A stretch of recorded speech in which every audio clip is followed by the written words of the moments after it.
अभी वर्तमान व्यक्ति को दो बातें भी बहुत पीछे कर रही, परेशान कर रही है, अहम और वहम।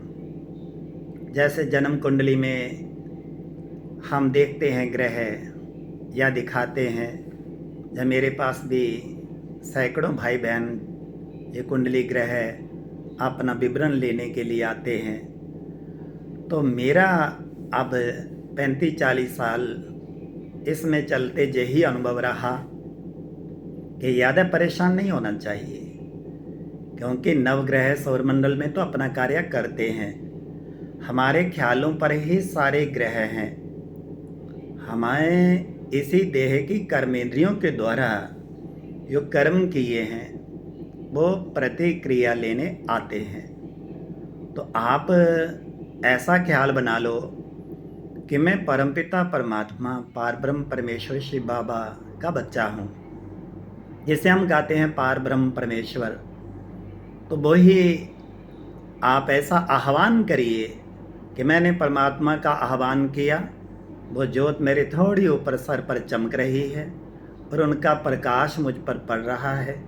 समस्त ग्रहों का जो प्रभाव उल्टा है, कुप्रभाव है, वो सारा का सारा सुलटा हो रहा है। सारे ग्रह मेरे अनुकूल बन रहे हैं।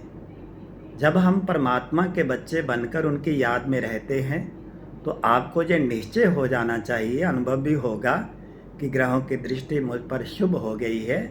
सभी मेरे मदददायक बन गए हैं, सभी मेरी बढ़ोतरी में है। किसी भी ग्रह का मुझ पर कोई प्रभाव उल्टा नहीं रहा। मैं हल्का हूँ, लाइट हूँ और प्रगति के पथ पर हूँ। अभी मैं परमपिता परमात्मा की याद में अपने को समृद्ध बना रहा हूँ। ग्रह तो छोड़ो, आत्मा को अनेक जन्मों के विकारों का जो अंदर बोल वाला कर्मों में क्रियामान होता है, उससे भी ये मुक्त हो रही है। तो ये निश्चय कर लो, शनि है, राहु है, मंगल है, अब मैं परमात्मा के याद में हूँ और उनके चिंतन में रूह रहान लव में लीन रहता हूँ।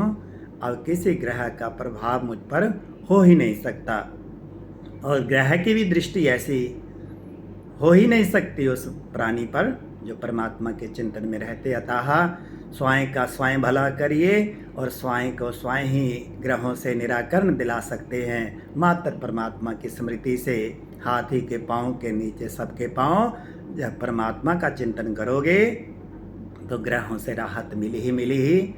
इसीलिए वृक्ष के पत्ते पत्ते को पानी नहीं देना, जड़ों में सिंचाई करो तो हरियाली स्वतः ही आ जाएगी। हल्के रहो, आनंदित रहो, मौज में रहो, झूमते रहो। ओम शांति।